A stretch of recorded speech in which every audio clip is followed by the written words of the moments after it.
hoy es recurrir a una idea cuyos límites suelen ser ambiguos, imprecisos y genera grandes retos para la supervivencia misma de las organizaciones. Y cuando me refiero a organizaciones, me refiero por supuesto a la empresa, pero también me refiero a la organización política, a la organización familiar, social, incluso a la organización de la ciudadanía, como lo decía hace un momento el doctor Rodrigo. Y definitivamente pareciera ser que necesitáramos la emergencia de un nuevo paradigma en esa concepción de liderazgo. Un nuevo paradigma distinto al que ha prevalecido durante mucho tiempo. Un liderazgo distinto que sea de alguna manera el culmen de esa reflexión sobre la evidente necesidad y ausencia de liderazgos en todos los ámbitos de nuestra sociedad, sumado por supuesto a unas condiciones de un ambiente caracterizado por la velocidad de los cambios y la necesidad de eficaces competencias de adaptación por parte de nuestras organizaciones y por parte de las personas que, como lo decía al comienzo, ponen en riesgo la vida misma y la existencia de las organizaciones. Honor reciente de haber aceptado la presidencia del Foro de Presidentes, encuentro en ese Foro de Presidentes, en esos más de 193 presidentes que por más de 28 años han tratado de construir valor a la sociedad, un intento por construir esas dos referencias. La referencia de un liderazgo que supera los egos y avanza hacia el liderazgo de servicio, y la referencia a un liderazgo que no puede ser individual, que no puede ser caudillista, que no puede ser mesiánico.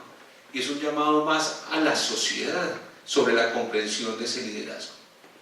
Ese liderazgo que, como el propio Heifetz lo definía, es la capacidad de crear, de disponer una arquitectura social para el mejor desarrollo de las competencias individuales de los miembros de esa sociedad. Y por lo tanto estamos llamados todos a ese ejercicio de liderazgo. Y quiero retarlos a que pensemos si la posición de la ciudadanía o la posición de los empleados de una organización o la posición de los miembros de una asociación es una posición cómoda que espera a que alguien más dicte, a que alguien más dirija, a que alguien más asuma una responsabilidad que nos compete a todos. Y en esa búsqueda de un nuevo paradigma me llama mucho la atención la referencia que hace Alejandro Santos a los millennials y a los centennials, ¿no? A esa generación Y y a esa generación Z, que yo con gran afecto también he tenido que trabajar durante los últimos 22 años de docencia. Y me encontré una referencia reciente de un modelo de convocatoria juvenil liderado por una organización mundial que es IESEC, la Asociación de Estudiantes de Ciencias Económicas, Empresariales y Administrativas. Un movimiento que se llama Youth Speak, los jóvenes hablan, y a través de distintos mecanismos, de distintas encuestas, de modelos y utilización de esa comunicación digital, se ha logrado consolidar la visión de más de 150.000 jóvenes alrededor del mundo. Y se les ha preguntado sobre esas exigencias de los jóvenes al nuevo liderazgo. Y al ser interrogados sobre las características que más valoran los jóvenes hoy en los líderes, las respuestas son las siguientes, especialmente dentro de los jóvenes colombianos. Humildad. No basta con que coincidamos en la retórica o en el acuerdo retórico de palabras comunes como humildad. Es la reflexión profunda del significado de la humildad en el liderazgo. Segundo, carisma. Tercero, visión, ambición y pasión. Cuarto, empatía. Quinto, determinación, dedicación y compromiso. Reitero todos los días la convicción de que debemos finalmente superar esos liderazgos que son liderazgos de egos y llevarlos a un ámbito de liderazgo del servicio.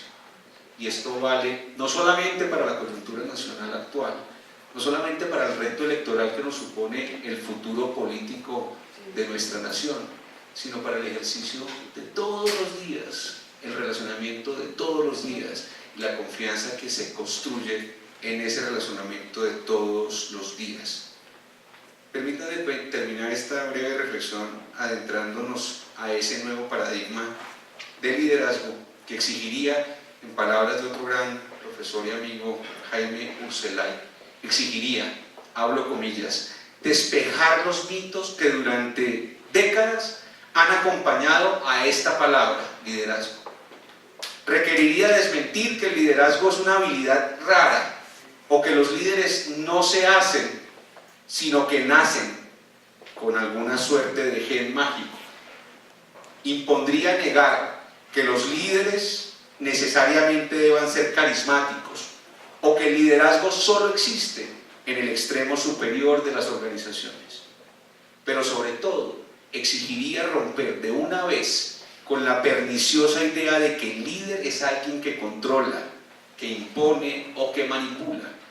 Supone este planteamiento apelar a la superación del liderazgo vertical, solemne, egocéntrico y todopoderoso para quedarnos con un concepto mucho más sencillo, mucho más humano. Un concepto profundamente humano que fundamentalmente sugiere servicio, impacto positivo en nosotros, mejora, desarrollo personal, visión, motivación e impulso de la gente, entusiasmo y optimismo, superación de la adversidad, valores, equipo y muchos otros etcétera que se han encerrado y que se han abordado en las distintas reflexiones que hemos tenido esta noche y por lo cual yo tengo enorme gratitud por Uniandinos y por quienes nos han convocado en la noche de hoy. Vamos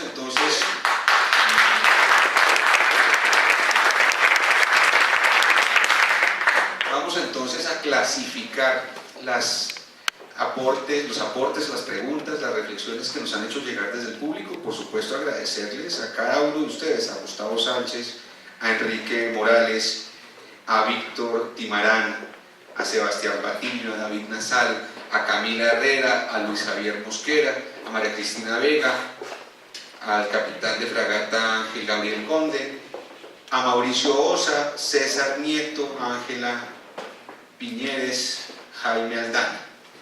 Vamos a hacer una primera clasificación. Yo no quiero ser abusivo ni con el tiempo de los panelistas ni con el de ustedes. Yo estoy seguro que además de la reflexión que tengamos y de la conversación que tengamos a continuación, vamos a poder luego encontrarnos en ese networking y en esa conversación más informal, pero vamos a hacer una primera clasificación de las preguntas recibidas. Y esa clasificación es el abordaje del liderazgo en tres grandes claves. Clave de educación, y le voy a pedir al doctor Eduardo Pisano que nos responda a esas preguntas que abordan los retos de la educación y del liderazgo en la educación. Una segunda clave que es la clave de la digitalización y los riesgos y oportunidades que eso supone, y le voy a pedir a Alejandro Santos que nos ayude a responder a sus cuestionamientos. Y una tercera clave que es la clave del liderazgo y el compromiso con el medio ambiente. Y ahí también voy a pedirle al doctor Rodrigo Quintero que nos ayude. Entonces, mientras hacemos una primera organización, le entrego la palabra al doctor Eduardo Pisano para abordar la clave del liderazgo desde la educación. Bueno, tanto María Cristina Vega como Luisa Fernanda tocan el tema de la educación en sus observaciones que hacen. Yo quisiera decir que esto no es coincidencia de que sean dos mujeres las que me estén preguntando esto.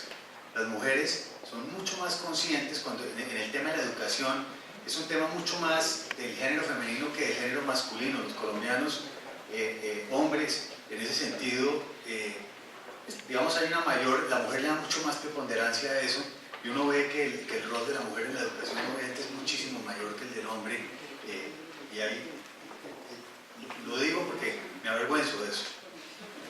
Bueno, yo arrancaría diciendo, hay dos como observaciones grandes. El tema de si se le está dando la plata del presupuesto a la educación frente al tema de la fuerza pública, y es complicado porque, digamos, exigimos educación, pero también queremos seguridad. Digamos, son dos temas que los ciudadanos piden permanentemente. Un poco cuáles son las cifras. Yo creo que eso pues toca es tomar las cifras del presupuesto nacional.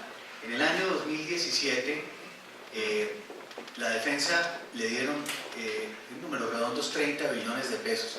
Policía, fuerzas militares, todo lo que tiene que ver con el aparato de seguridad del país. En el año 2018 ese presupuesto se lo subieron a 32 billones de pesos. O sea, la cifra del año 18 es 32. Y el presupuesto de educación del año 2017 fue de 35.2 billones de pesos, de 35, un poco más, 35.9 billones de pesos, y este año es de 35.4 billones de pesos.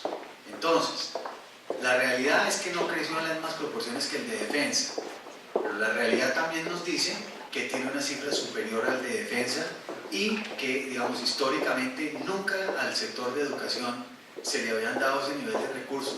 Uno tiene que darle a Dios lo que es de Dios y a César lo que es del César. El presidente Santos y sus ministros han impulsado un presupuesto cada vez mayor en educación, en números por lo menos, lo que refleja el presupuesto nacional.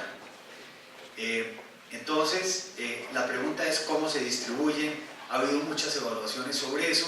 Hay un gran sistema general de participaciones que se encarga con unas fórmulas de distribuir los recursos por todo el país, de acuerdo a pobreza, población, etcétera, etcétera. Y uno sigue encontrando una desigualdad muy grande entre los resultados en las evaluaciones del interior del país, digamos el país andino, llamémoslo, y unos muy malos resultados en la costa pacífica, en el Caribe en términos generales también, y obviamente pues en la Amazonía, siendo unas cifras de población muy inferiores, pero los niveles de calidad de educación en las evaluaciones están dando muy mal.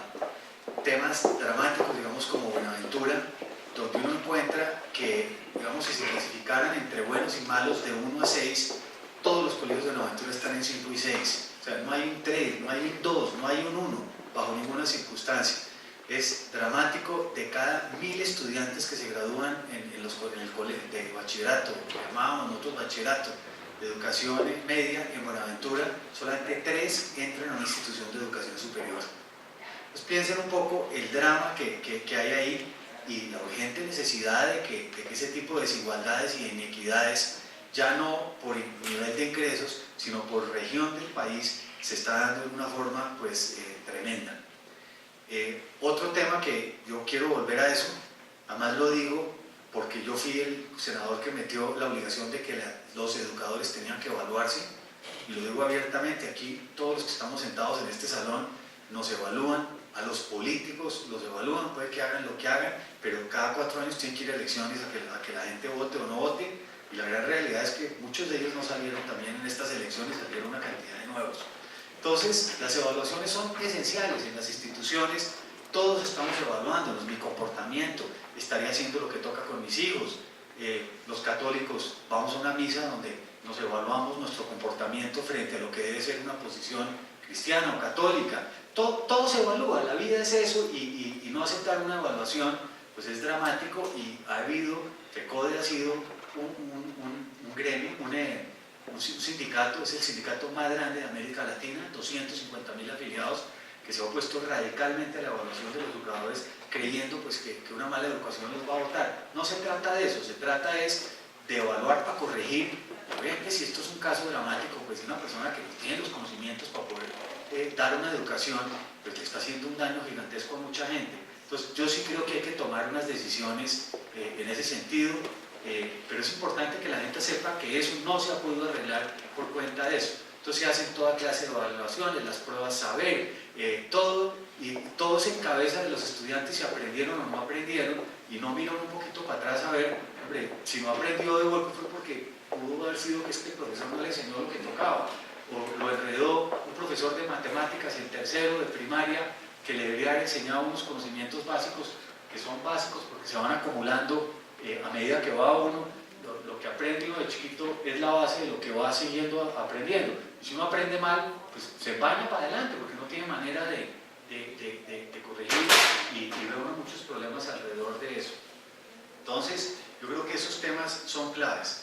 Hay una pregunta que me pregunta mucho la gente, y es: ¿con educación arreglamos el problema? Es importante, pero no es suficiente. Uno, cuando mira el Servicio Nacional de Empleo, no sé si alguno de los que está aquí sentados alguna vez en su vida ha tenido que acceder a eso. Es una base de datos que tiene el SENA, el Ministerio de Trabajo, que es bien importante. O sea, yo les quiero decir, en los últimos 4 años, 1.600.000 personas encontraron trabajo a través de esa red. Todo el sector privado entregando información, y el sector público de donde hay vacantes, y unas personas que presentan, digamos, sus hojas de vida para hacer un matching ahí, pues, y ha logrado ser exitoso en eso. La mala noticia de esto es que el 30% de los aspirantes hoy tienen un título de educación superior también. Entonces, se requiere una educación de calidad, pero si no hay un motor en la economía que mueva la economía, que la impulse, que la haga crecer, pues no va a haber trabajo para la gente tampoco. Y termino diciendo una cosa, y es, frente al tema que se me pregunta ahí también sobre emprendimiento, el país hace muy poquito en emprendimiento. Hay dos grandes fondos, uno que se llama Emprender, que lo maneja el SENA, tiene un presupuesto anual de 50.000 millones de pesos. Y Impulsa, que es un mecanismo, otro que tiene el Ministerio de Comercio, en números redondos tiene 100.000 millones de pesos. Como para que tengan una idea para qué alcanzan los 50.000 millones de pesos, cuando uno coge y dice un negocio, cualquiera, 200 millones de pesos, medio apenas, vamos, le hace cosquillitas para que arranque. Eso da para 300 negocios, 350 negocios al año esos recursos. Es un país en que necesitamos empujar de una forma vertiginosa, pues las cifras son insignificantes, o sea, 350 el uno y pongamos la misma cifra para el otro. Estamos ayudando a 1000 negocios al año, que eso pues así genera empleo, pues el nivel del desempleo en Colombia es de unas magnitudes muchísimo mayores y las necesidades de apoyar emprendimientos pues son muy grandes en Colombia. Yo creo que ahí es uno de los sitios donde el gobierno, digamos, si quiere empujar empleo o autoempleo, tiene que hacer un esfuerzo mucho mayor en ese sentido. Yo quiero pedirles una excusa y tengo la razón para pedírseles. Mi mamá está de cumpleaños hoy y quiero pasar por la casa de ella un rato, entonces con la vergüenza de pararse y no escuchar, de haber pedido que lo escuchen a uno y no escuchar a los que están en la mesa, tengo una razón que creo que es superior en este momento y quiero pedirles que me disculpen porque quiero pasar por la casa de mi mamá. Bueno, muchas gracias a los compañeros de mesa por todo.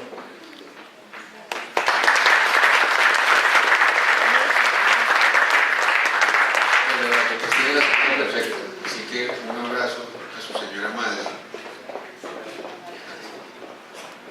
Y el tiempo apremia, y como en las buenas conversaciones también el tiempo pasa volando. Entonces vamos a asignar las segundas preguntas y una reflexión final. Yo les pido concreción para que podamos de nuevo insistir en una conversación posterior más informal. Alejandro Santos, hay dos temas que se abordan en las preguntas. Un primer tema alrededor de eso que llamaríamos la amenaza o la supuesta amenaza o la amenaza real del castrochavismo y de la influencia de los radicalismos mundiales sobre la realidad colombiana, por un lado. Y por otro lado, los retos que supone usted como director de un medio tan importante, el uso de las redes sociales para influir en la opinión y para construir valor o para destruirlo. Alejandro. Aló. Lo primero, yo sí, lamentablemente creo que los extremos están triunfando y eso me preocupa. Y eso es un fenómeno mundial. Y cuando uno ve cómo los extremos están empezando a copar la agenda de los países, cuando uno ve cuál es el tono de la discusión política en las redes sociales, cuando uno ve la impunidad que, digamos, ronda los insultos, las injurias, las calumnias en el mundo digital, cuando uno ve que los propios medios hacen fiesta estimulando la confrontación, pues realmente es muy preocupante. Esa realidad es muy preocupante. Y cuando uno ve que los algoritmos detrás de las redes sociales, que hoy en día están teniendo enorme influencia en la sociedad, donde en los Estados Unidos, por ejemplo, más del 50% de los estadounidenses se informó y tomó decisiones con base en lo que leyó en las redes sociales o lo que te dijeron, digamos, los WhatsApp, etc. Cuando uno ve que esos algoritmos están hechos para mandarle a la gente solo lo que refuerza sus propias creencias. Cuando uno ve que hoy en día lo que hay es que personalizar la información, segmentar toda la información, porque yo ya tengo un perfil y como está de moda el Big Data, lo cual es maravilloso para muchos aspectos, pero cuando yo tengo toda la información de una persona y empiezo a mandarle la información que interpreta ese perfil, refuerza sus creencias, enriquece y alimenta sus gustos,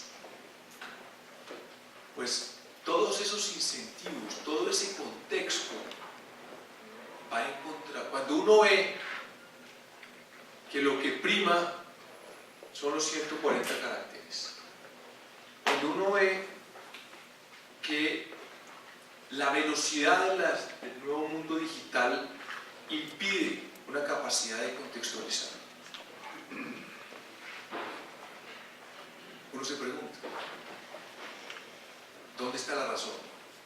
¿Dónde está la razón como el epicentro del ser humano que nos ha permitido más de 3.000 años de historia estar donde estamos? La razón está en este momento subyugada por las emociones, por la pasión y por estas visiones cada día más extremistas, y donde los incentivos y el contexto refuerzan y favorecen estos vientos, digamos, donde el populismo empieza a cosechar y el nacionalismo empieza a cosechar, que es lo que estamos viendo. Entonces, eso es realmente preocupante para quienes somos demócratas, para quienes, digamos, realmente valoramos la importancia de lo que es una democracia. Una democracia donde todos somos distintos, una democracia donde tenemos que entender, y por eso empecé diciendo de dónde venimos, donde tenemos que tener perspectiva, donde tenemos que entender la importancia de la historia, de la memoria, donde el debate, la deliberación, la discusión pública es fundamental y donde cada día eso se está dando menos. ¿Cómo hacer para que los liderazgos responsables y razonables logren sobresalir en momentos de emociones políticas? ¿Cómo hacer para que eso sea viable y no sea un ladrillo, un tipo que nadie quiere, una persona que no lo entrevista en los medios porque es una cantidad de cosas sencillas que a nadie le importa? Entonces, yo creo que alrededor de eso, digamos, es un tema preocupante. Lo segundo es, para todos quienes le tenían miedo a las FARC, ¿cuántos votos sacó? 80. Las visiones más pesimistas decían que iba a sacar 250.000, 300.000 votos. Se armó una gran discusión sobre si sacaban más de 800.000, eso indicaba que tenían que tener más congresistas. Toda la discusión me parece válida. Miedo a las FARC. Bienvenidas a las FARC a la democracia. Bienvenidas a la democracia. Van a ver, van a tener que empezar a hacer unos retiros de reflexión para sintonizarse con lo que es un país herido y un país que los quiere oír realmente. Yo creo que en el sentido miedo a las FARC, esa página creo que ya la pasamos. Pero es importante que reflexionemos, porque hace un año y medio estábamos paniqueados porque las FARC se iban a tomar a todo. Esa preocupación creo que después de este domingo, al menos por el momento, quedó, digamos, chuleada. La segunda, miedo al coco de Petro. Bueno, depende. Si Petro, la pregunta, es el coco que dicen que es o es producto de las fake news que han circulado para generar temor a su liderazgo político, pues yo digo depende. si cuando él dice que quiere acabar con el statu quo, quiere decir vamos a acabar con la corrupción, vamos a acabar con los conciliabulos políticos, vamos a acabar con un sistema político lleno de vicios, vamos a acabar con todos esos votos preferentes y toda la gente que ha, digamos, corrompido la política a través de unas financiaciones de campaña impagables que acuden a carteles a la constatación y a grupos ilegales para poder financiar unas campañas billonarias donde la única manera de recomponer eso es hacer actos de ilegalidad. Pues si va a acabar con eso, bienvenido. Si lo que realmente está sucediendo es que Petro está desconociendo lo que significan las instituciones, si Petro lo que quiere es empezar a ver una visión de un país a imagen y semejanza de lo que fue el caudillo Hugo Chávez, donde despreciaron las instituciones, la separación de poderes, el espíritu crítico de la prensa, de la empresa privada. Me muero del susto, Gustavo. Me muero del susto, Gustavo Petro. Porque yo creo que el espejo de Venezuela no es para estigmatizar a Petro y decirle que ese es un castrochavista, es para que entendamos lo que significan los liderazgos caudillistas, populistas, que destruyen valor en una sociedad. Y bajo esa lupa, que espero que toda Colombia la asimile, y yo creo que la está asimilando, oyendo las historias de profesionales venezolanos con másteres pidiendo plata en las esquinas, con una educación increíble, digamos realmente casi que en la medicina. Eso es para que nosotros empezamos a entender con qué criterio vamos a valorar nuestra democracia y lo que hemos construido. Yo oigo a Petro y hay una cantidad de cosas que tenemos. Su visión sobre el sector privado. Hay una cantidad de temas que hemos dicho y no quiero entrar en ese tema. Lo único que quiero decir es que hoy, y para todos los que estamos acá, hemos construido realmente con un esfuerzo enorme una democracia que ahí va. Que ahí va. Ahí vamos. Yo creo que lo importante es que valoremos lo que tenemos. Valoremos con unas cifras muy impresionantes. Con unas cifras muy importantes. Que hace falta muchísimo. Y eso tenemos que mejorarlo. Tenemos que realmente repartir más. Yo creo que Eduardo planteó una cantidad de desafíos muy importantes, desafíos de inequidad a través de las pensiones, el tema de la meritocracia en el servicio público, etc. Aquí hay miles de cosas por hacer. Es un país emergente latinoamericano, no se nos olvide. Déjenos vivir nuestra edad media, decía Gabo en su discurso. Déjenos vivir nuestra edad media. Nuestra edad media pasa por entender qué tenemos, pasa por entender cómo hemos llegado a donde hemos llegado. Y saber que hay una cantidad de cosas que nos han costado sangre a una cantidad de colombianos. Y eso es muy importante. Entonces, cuando uno oye las voces apocalípticas, cuando uno oye todas estas personas y estos heraldos negros diciendo que el abismo está a la vuelta de la esquina, apelando a esa emoción y esa rabia, y es que este es un no sé qué, y es que este es un recuantas, y es que este gobierno es un recuantas, y es que el uribismo es muy pequeño. Que luego empezamos a pensar un poquito, y es que mira lo que me llegó, y mira lo que... Nadie quiere entender nada. Nadie quiere entender. Pero a veces, digamos, hay unos mensajes reconfortantes de una gran sabiduría popular, diría yo. Y es el fenómeno de Antanas Mocos. Son esos mensajes que manda la sociedad, de esa mayoría silenciosa,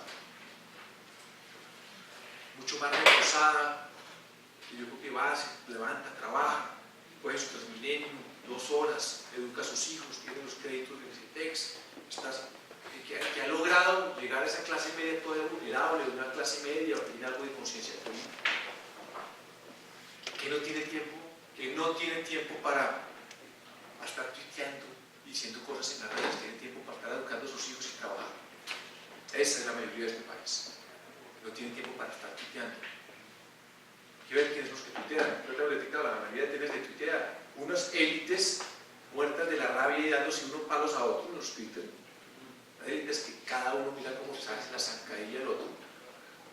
Y una cantidad de bots, de trolls, de gente desocupada, de gente interesada. Muchísimo, influenciador, muchísimo.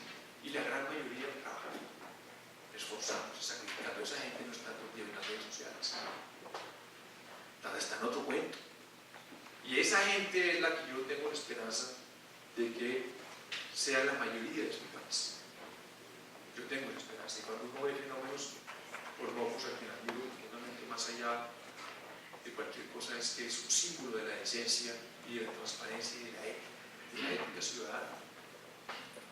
Un señor que ya tiene su edad, un señor que está enfermo, pero que está igual de lúcido, que creíamos que ya estaba de retirada, y no, venga para acá, y sacó la mayor de la historia del Senado. Eso es un mensaje reconfortante. Entonces yo creo que eso es un tema donde yo creo que hoy que estamos en la época electoral empecemos a pensarlo, y yo como medio de comunicación al menos fue muy generoso con Semana, pero al menos tratamos de hacer un esfuerzo con errores, con problemas, con discusiones, pero tratamos de hacer estas reflexiones de cuál es el papel de un medio de comunicación en un país como Colombia. ¿Cuál debe ser en este caso el papel de Semana en medio de las noticias falsas, de la posverdad, de todas estas emociones que a veces nos dejan pensar y que a veces estamos obnubilados, y nosotros jugamos un papel por fortuna todavía muy protagónico? No sé en 5 años para dónde vayamos. Lo que yo estoy sintiendo hoy, espero tener razón, es que el péndulo de los extremismos tocó, digamos, ya llegó a su punto límite. Yo estoy empezando a sentir eso. Por el desprestigio de las redes, porque ya las grandes anunciantes dicen yo no quiero estar al lado de malas noticias porque afectan mi marca, porque ya empezamos a entender, digamos, se está decantando en Europa, todo lo que estamos hablando, yo creo que eso uno empieza a asimilar como sociedad. Esa rabia, los británicos están reflexionando sobre el Brexit, hay una discusión profunda sobre que quieren volver, etc. Ya empieza uno a decantar. Entonces, yo lo que estoy viendo es que ese punto ya tocó y creería que se va a empezar a devolver. Esa es mi esperanza y esa es mi convicción. De lo contrario, si esto pues, sigue esta dinámica, pues